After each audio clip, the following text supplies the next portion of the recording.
Na mtazamaji, karibu, ikiwa ni siku ya Jumapili, wakati wa Nipashe Weekend. Wenyewe wanasema mwenye pupa huwa hadiriki kula tamu. Kwa hiyo makinika, manake taarifa za leo kuna nyingine za kutamausha, kuna baadhi pia vile za kuelimisha. Naam, na vile mtazamaji, tunakupatia fursa ya kipekee ya kuweza kuzungumza nasi kupitia nambari ya rafa 22422 au ukipenda katika mtandao wa X Citizen TV Kenya #Nipashe Weekend.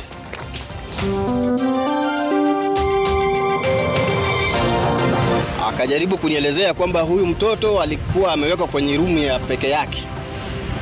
Nikajiuliza swali, kwani huyu mtoto anawekwa kwa rumu ya peke yake? Kwani yeye anaangusha nyumba kwa mabomu? Maswali kuhusu kifo cha mwanablogu Albert Ojwang saa kadhaa baada ya kukamatwa na maafisa wa polisi nyumbani kwao. Unachimba, ukifika huku na kunywa pombe mpaka masaa ya kulala hivyo. Waliohudumu kama wachimba kaburi Shakahola wasimulia masaibu na mabadiliko ya maisha yao miaka miwili baadaye. Ni wazimu si wazimu? Ule ni wazimu, ile imebakia ni nguo safi peke yake bado anavaa. Viongozi wa siasa waonekana kuongeza gea huku wakionyesha ubabe wa kupakana tope kwenye majukwaa hadharani. Hata alipata watoto watatu, ilikuwa ni baraka kwa sana. Na ulemavu wa kusikia haukuzuia baraka ya familia kupata watoto watatu kwa mpigo eneo la Lodwar, kaunti ya Turkana.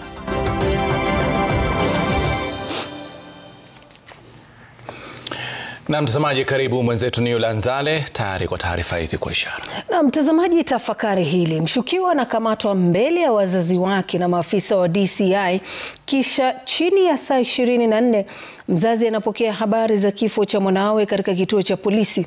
Polisi wakidai kwamba mshukiwa alijigonga kichwani mara kadhaa kwenye ukuta, na katika harakati za kupeleka hospitalini anatangazwa kuaga dunia. Mtazamaji, ndio hali halisi iliyomtendekea Albert Ojwang, kijana wa miaka 31. Na kama anavyoripoti Ode Francis, kijana mwingine kwa jina Kevin Mwide amekamatwa na anazuiliwa katika kituo cha polisi cha Kamkunji kwa tuhuma za kuchapisha taarifa potofu katika mtandao wa X.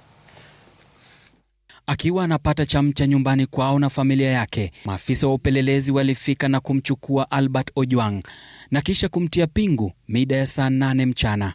Hakula, wakamchukua wakamweka pingu. Nikauliza kwani amekosea nini? Wao wakasema ya kwamba kuna boss wake, kijana wangu amemtusi vibaya sana katika Twitter, walitamka X. Sasa nikauliza ni boss gani? Wakasema huyo bwana Sogei. Akaniambia kwamba mzee, usiongee maneno mengi, wewe tufate police station Mawego. Akiwa mikononi mwa maafisa wa polisi, Albert aliwasiliana na rafikie ambaye tumebana jina lake akiwa na wasiwasi. How is it, maze? Mimi I've never experienced this. Nitakuwa safe hapo ndani. Nini? Will I be safe? Light? Safe. Yeah. Rumande ni safe. Kulingana na taarifa kutoka idara ya polisi, Albert alijigonga kichwa ukutani ndani ya seli, na wakati alipokuwa akipelekwa hospitali ya Mbagathi aliaga dunia. Kwani yeye anaangusha nyumba kwa mabomu? Amefanya nini? Mtoto awekwe kwa rumu peke yake na kuna wenzake wameshikwa pale. Kwa nini asiwekwe na wenzake? Albert Ojwang, kijana wa pekee katika familia ya mzee Meshak Ojwang, sasa hayupo tena, ila maswali ya kifo chake yanaendelea kuibuka. Natumai ningemwona huyo mkubwa, hata na mimi angeniua. Inadaiwa kuwa Kevin Mwide, ambaye kwa sasa anazuiliwa katika kituo cha polisi cha Kamkunji kwa tuhuma za kuchapisha habari za kupotosha, alikamatwa katika kijiji cha Gucha, kaunti ya Kisii Alhamisi na kupelekwa katika kituo cha polisi cha Kenyanya. Inadaiwa walisimama katika eneo la Narok walipopata chajio, baadaye kufika katika idara ya upelelezi na kuhojiwa katika afisi ya DCI, kisha kufikishwa kituo cha polisi cha Kamkunji. Baada ya kukamatwa kwa Kevin Mwide, inadaiwa kuwa Albert ni miongoni mwa waliokuwa na uwezo wa kuingia katika akaunti ya Kevin ya mtandao ambayo ilichapisha habari kwenye mtandao wa X kuhusu habari potovu. Kulingana na ripoti na mtiririko wa matukio katika kituo cha polisi, alisajiliwa katika kitabu cha OB saa 3:05 Ijumaa usiku, ila mawasiliano na Albert kutoka kwa marafiki zake yanaashiria taswira tofauti. Wanaharakati sasa wananyoshea kidole cha lawama idara ya polisi kwa mauaji yake Albert Ojwang. Kifo cha Albert Ojwang kinaishia hapa katika chumba cha kuhifadhia maiti cha City, ila uchunguzi wake unaanzia hapa ili kuweza kubaini chanzo cha kifo chake na waliohusika. Ode Francis, runinga ya Citizen, katika chumba cha kuhifadhia maiti cha City hapa Nairobi. Na mtazamaji, bila shaka kitendawili kigumu tu ambacho na imani kwamba jamaa, ndugu na marafiki watasubiri kupata maelezo ya kina kutoka kwa wahusika. Na mbali na hayo mtazamaji, ni kwamba Rais William Ruto ametetea mpango wa nyumba za bei nafuu, akitaja kama mradi utakaowatoa Wakenya wanaoishi kwenye vitongoji duni hadi kwenye nyumba za kisasa. Na rais akizungumza katika kaunti ya Nairobi, aidha ameitetea kaunti ya Nairobi katika hatua yake ya ubomoaji kwa wale ambao wamekwepa kulipa ushuru wanaotozwa. Na Stephen Leto na taarifa hiyo. Rais William Ruto alishiriki baada ya Jumapili katika eneo bunge la Embakasi Magharibi na baadaye kuzuru ujenzi wa nyumba za bei nafuu eneo bunge la Makadara. Rais Ruto akitumia fursa hiyo kutetea mpango wa nyumba za bei nafuu ambayo wapinzani wake wametaja kuwa mradi ambao haujafikia matakwa ya wale wanaopokea nyumba hizo. Wewe mwananchi ambaye unalipa shilingi 2,000, 3,000 kwa slum, tutakutoa huko, utakuja kulipa hiyo 2,000, 3,000 ukiwa unaishi kwa nyumba mzuri hapa. Aliyekuwa naibu rais Rigathi Gachagua amekuwa akipinga vikali mpango huo wa nyumba za bei nafuu, huku muungano wa wafanyikazi nchini KOTU ukitoa tetesi kuhusu kutumika kwa fedha za ujenzi wa nyumba hizo. And no amount of intimidation or name calling is going to change my course, because I have an assignment to transform Kenya. Tunaelewana jameni? Na niko na muda ya kutosha ya kunyorosha hii maneno. I have enough time. Affordable housing sio nyumba peke yake. It is a community. Hawa watu lazima wawe na njia ya kuishi. Ukileta watu 10,000 mali moja, si soko inatakikana? Si ndio hiyo? Si shule ya ECD inatakikana? Si hospitali inatakikana? Mambo ya Daktari President wetu Ruto si mambo ya broad based, ni 10 bila break. Watu waache kutukana rais. Rais heshimiwe. Kama unataka kuwa rais, heshimu rais ule yuko. Rais Ruto aidha ameitetea kaunti ya Nairobi kufuatia ubomoaji ambao umekuwa ukiendelea, akiwakashifu wale wanaokwepa kulipa ada za kaunti. Wewe unaishi kwa nyumba miaka 10 hujalipa hata shilingi moja. Surely, I mean honestly. Hapana. Stephen Leto, runinga ya Citizen. Na mtazamaji, nao vinara wa upinzani wamewataka wabunge wasiidhinishe kanuni mpya za udhibiti wa ada ya ujenzi wa nyumba za bei nafuu nchini zinazokusudia kuipa ruhusa bodi inayodhibiti ada hiyo kutumia fedha hizo kwa miradi tofauti ya maendeleo kinyume cha sheria. Na viongozi hao waliozungumza katika kaunti ya Kilifi baada ya ibada ya Jumapili wamedokeza kwamba matumizi ya ada inayokusanywa kwa ujenzi wa nyumba haistahili kutumika kwa miradi mingine kama vile ujenzi wa soko na miundo msingi. Markets are a devolved function. Mimi nimekuwa waziri wa devolution. Wewe hawezi lazimisha utoe ushuru wa nyumba iende ijenge soko. Na wabunge wetu tunaomba mukatae hii mambo, sababu hii fund inaenda kutumika sasa as a slush fund ambayo itafanya mambo mengi ambayo hayako kwenye sheria. Hiyo pesa sasa imechukuliwa, imepeleka kujenga soko, kujenga mashule, kwa sababu imekuwa conduit ya wizi.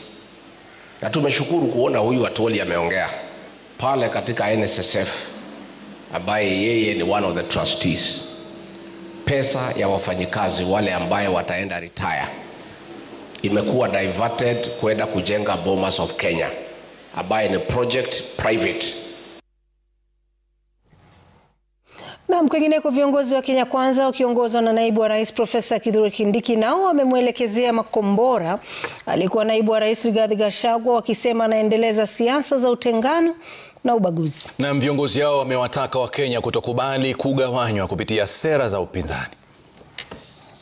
Unajua wale watu wanaongea kwa madharau huko barabarani, hawana track record yote, mtu hajafanya kazi yote. Si mimi nimekuwa waziri wa interior wa taifa la Kenya. Si mliniona kule Lamu nikipigana na Al-Shabaab. Mimi binafsi sio kutumana. Sasa mimi mtu nimepigana na Al-Shabaab, nimepigana na bandit. Nitashindwa na watu ya siasa hapa kidogo, watu kidogo hapa, watu kidogo.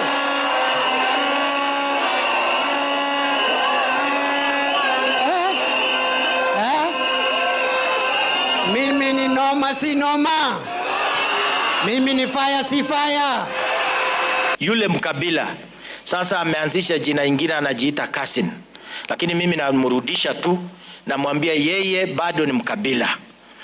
Yeye anazidi na kuweka asidi katika taifa la Kenya. Yeye ametabiri kwamba tutapigana 2027, ashindwe asishindwe. Mimi ninashangaa wakati mwingine anaongea haya maneno akiwa kanisani, akifanya uchochezi. Kuna watu ambao wanataka Kenya hii kumwagike damu kwa vyovyote vile. Na sisi tusiposimama kidete, tusipowakemea, tusipowakashifu, Kenya yetu haitaenda vizuri. Ajenda yao ni William Ruto aende nyumbani. Kwani William Ruto aendange nyumbani kila siku? Si anaenda kwake. Sisi hizo wote tunaenda manyumba yetu. Na wengine wanasema sijui one term, wala hata wanasema one term hawakumaliza quarter term, hata half term. Na mtazamaji, na tukiachana na hayo ni kwamba ni miaka miwili sasa tangu kisa cha mauaji na kuzikwa kwa mabaki ya halaiki ya watu kuripotiwa katika msitu wa Shakahola. Na kufuatia kisa hicho ambacho bado kinaendelea kushangaza wengi, serikali ilihitaji wananchi kujitolea kufukua miili ya waathiriwa. Na wengi ya waliojitokeza kwa shughuli ya uchimbaji huo ni wafanyabiashara wa bodaboda ambao walilazimika kuvumilia harufu kali ya mabaki ya miili iliyokuwa imeharibika. Naam, lakini sasa wanaandamwa na jinamizi tofauti. Na mwanahabari wetu Francis Mtalaki alirejea Shakahola ambapo ametuandalia makala maalum ya mashaka ya wachimbaji makaburi ya Shakahola. Safari za hapa na pale kupitia uchukuzi wa bodaboda hupamba mtaa wa Shakahola madukani. Maisha ya Shakahola yalikuwa ya kawaida kwa miongo kadhaa hadi Machi 23 mwaka 2023. After Mackenzie kukuja huko Shakahola, baada ya kutambuliwa kwa makaburi ya halaiki na kusababisha mtaa huu kugonga vichwa vya habari kitaifa na kimataifa. Tulikuwa hapa mtaani jioni, tukaambiwa tunataka na vijana wenye watatusaidia kuchimba kule, wenye wanaweza kujitolea waende. Hadi wakati huo Emmanuel Ngolo alikuwa mhudumu wa bodaboda na kijana aliyependa kucheza kabumbu baada ya kazi. Alidhani maisha yake yatabadilika alipopata ajira kutoka kwa serikali. Kwa ujasiri, yeye na wengine walijifunga kibwebwe na kuingia msituni Shakahola kufukua miili ya waliokuwa wameangamia kwenye dini potovu ya mhubiri tata Paul Ndenge Mackenzie. Kama vile taifa na dunia nzima lilivyopigwa na butwaa kilichoendelea msituni, hawakujiandaa kwa yale watakayokumbana nayo chini ya ardhi msituni. Siku ya kwanza ilikuwa tough kwa sababu si kitu yenye umezoea na sijawahi kusikia. Mimi binafsi sijawahi kusikia mtu amezikwa alafu anatolewa. Alafu kitu kenye kilinishangaza, kaburi ya kwanza tu tulipochimba tukapata kuna watu wawili ndani. Sasa hiyo ndio ilinishangaza, ikaanza kunishtua, na si mimi peke yangu, watu wote ni kama walishtuka, kwa sababu kwa kaburi unapata mtu mmoja, lakini tukapata watu wawili. Kaburi ya pili watu watatu. Nilikuwa sijawahi ona maiti 12 watoto graves moja. Hiyo kitu ndio imenipa changamoto sana. Kwa kila kaburi walilofukua, jinamizi la walichoshuhudia imesalia hadi sasa. Kila siku makaburi mengi yakiwa na zaidi ya mtu mmoja. Matukio hayo ya kuogofya bado yanawaandama zaidi ya miaka miwili baadaye. Unaota mtu ulikuwa unamjua, ni mtu ulikuwa unambeba, lakini saa hiyo ulikuwa wakati hiyo unaenda mfukua. Sasa saizi inakuwa anakuja tena kwa ndoto. Mfano pale uko kwenye ile motion ya kuchimba ile, unaweza kuaruza mtu hapa kwa meno ukamwona. Sasa ile venye unafanya ile kazi pale, ndio hiyo kitu inakukujia kwa ndoto. Sasa unaweza mka ukokota, urutarudi tena kulala mpaka asubuhi. Mzee mmoja alikuwa amezoea sana kukuja na bike. Huyo mzee hapo mimi ndo nilimuoa. Hiyo kaburi mimi ndo nilingoa mzee, hata bado namkumbuka mzee. Yeah. So huwa yeye ndo anakuja kwa akili yangu sana mara nyingi yani. Zoezi la kufukua maiti liliendelea, siku zikawa wiki, wiki zikawa miezi, kwa kila kukicha, na kaburi walizochimba ndivyo walivyozama katika makovu, na mauaji ya Shakahola yalizidi kipimo. Ajira hiyo ikawafanya baadhi yao kutumbukia katika vileo, pesa walizopata wakizifyonza baada ya kibarua. Unachimba, ukifika huku unakunywa pombe mpaka masaa ya kulala, hivyo unalala, unaraukia kuchimba, kukunywa tu, ulevi ndio kikaanzia hapo, kwa sababu huwezi kuchimba hivyo ukiwa soba hivyo. Licha ya zoezi hili kukamilika zaidi ya miaka 2 sasa, kwa wachimba kaburi ya Shakahola, ukurasa na kumbukumbu bado zinawaandama nyumbani, kazini na hata miongoni mwa jamii, kiasi cha hata kuathiri familia zao. Silakiwa harufu nilikuwa tunaipata huko kwa msitu. Ni kama nilikujaingiza kwa nyumba yangu, bado hiyo harufu huwa naisikia, ile harufu ya maiti. Sometimes wife huwa ananiamusha, ananiambia jana wewe ulikuwa unaongea vitu za huko kwa Makenzi, kwani hii kitu vipi, mbona haujakuwa serious mkaenda hata kama ni rehab? Wamebeba mabegi, wamevaa zile nguo ambazo walikuwa wanavalishwa huko kwa watu ambao wamekufa, wamevaa kama magloves hivi. Hata wakati mwingine huwa nashtuka, hata naweza uliza kwani kuna shida gani? Anasema shida ni hao watu wako kwa Makenzi, vile nilikuwa naenda nikitoa hizo mwili kwa Makenzi. Wakati wa kufukua miili walikuwa wakipokea ushauri na saa kila siku kabla ya kibarua hicho. Mara ya mwisho hilo kufanyika ni tarehe 15 Julai mwaka 2023, kikao kifanyika chini ya mti mtaani Shakahola. Kwa sasa wanasema kuwa kipato kimepungua, jamii imewatenga, mawazo yanazidi kuwazonga kila siku, na ahadi walizopewa na serikali zimesalia hadithi. Unaweza weka bike hapo ukawa hutapata mteja paka jioni. Sasa mtu anaona kimbeba bado ile harufu itamfikia. Anasema wewe ni mtu mbaya, wewe ni mchafu, na haizi panda. Hata nakumbuka tulikuwa tuna break kama for 3 weeks, inabidi ile pikipiki yangu mimi nilikuwa naacha nyumbani, naingia shamba na lima, hakuna venye na bodaboda. Abdu sahi speak bodaboda ingine, mimi nacheza football. Unaenda pale labda mmefungwa, mtu anakuambia hao ni watu wako Makenzi wamefunga, ndio maana tumeni hawawezi kucheza. Sasa ile inakuwa yani inakuwa affect sana, mpaka unasema mimi sasa nikaachana zoezi kupiga bowling, nikaachana.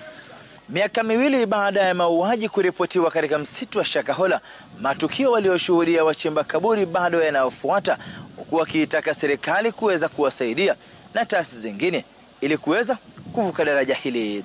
Francis Mtalaki, Ringa ya Citizen, Shakahola, kaunti ya Kilifi. Bila shaka. Shukran sana Francis Mtalaki kwa taarifa hii. Na makala mazito, kwa sababu ukiangalia anazungumza kwa kutabasamu, lakini wanapitia kipindi kigumu sana kwa zile picha kuwarudia. Na wakawa wanaziona, jamii wengine wanaanza kuwatenga kwa sababu wanajua hawa walihusika na uchimbaji na ufukuaji wa ile miili. Unaambua na roho mbaya. Sema kitu.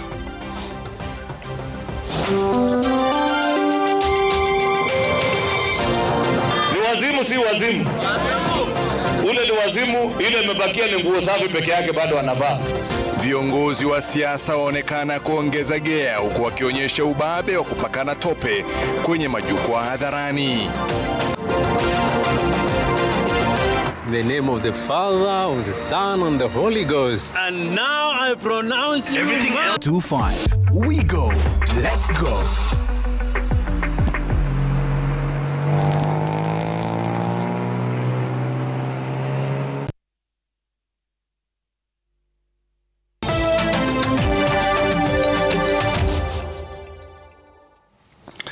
Naam, karibu tena mtazamaji.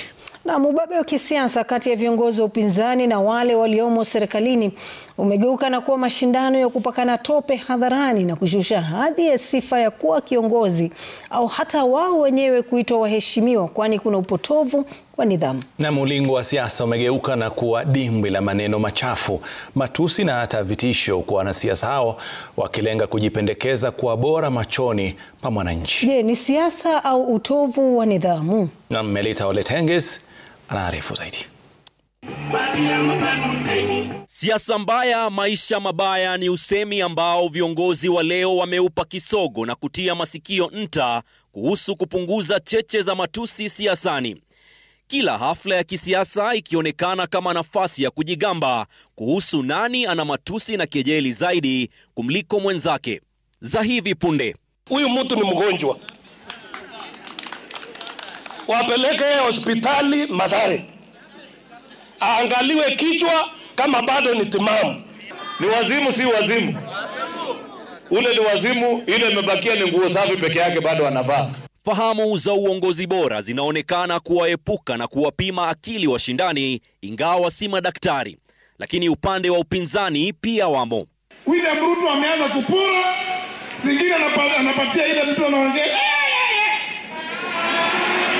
Anatuma mtu ya soprano, si ndio? Pelekea watu 500 wakunywa pombe na maharagwe. Before you start introducing me to how you look like you don't have a base, or you don't nani akose base? Unajua hii madharau ndio inasumbua tu watu na mimi nakaa kama mtu anaweza kosa base mimi. Tukiachia ya sauti, cheche za maumbile, sura na mengineo. Gachagua ndio inakuwa rais ya Kenya. Wewe angalia sura ya Gachagua vile inakaa. Hata Land Rover ya zamani ya DC ni afadhali. Ukiambia Ruto wanta ile side nyingine nani anakaa sura ya rais? Hata sura tu, acha maneno mingi, sura kwanza. Hapa mumitangi ya Eugene Eunice. Mnamuita Eunice. Ati hivi yote William Ruto ametuma. Kwani William Ruto hakuna wapia nijia watu ushinda na watu ushenzi. Viongozi wakitupiana vijembe kuhusu ujinga au uwerevu. Advisors ya Kasongo wawili, moja ni ya Standard 4, ingine ni ya Standard 6. Si lazima tumepata hasara. Saa hii ndio Wakenya wanaona huyo mtu alikuwa ni mtu kumbavu, ni mtu ya kupanga makofi kabisa. Huyo mtu ni mjinga, sio mjinga. Kinaya ni kwamba licha ya cheche za matusi kukithiri pande zote mbili, wote wanajiona weupe kama pamba. Tafadhali tutumie lugha ambaye watoto wetu wakitizama wanapata hope kuhusu taifa letu. Machoni pa Wakenya na hasa kizazi cha Gen Z, sifa za uongozi bora bila shaka zinaonekana kufifia. Melita Oletenges, runinga ya Citizen.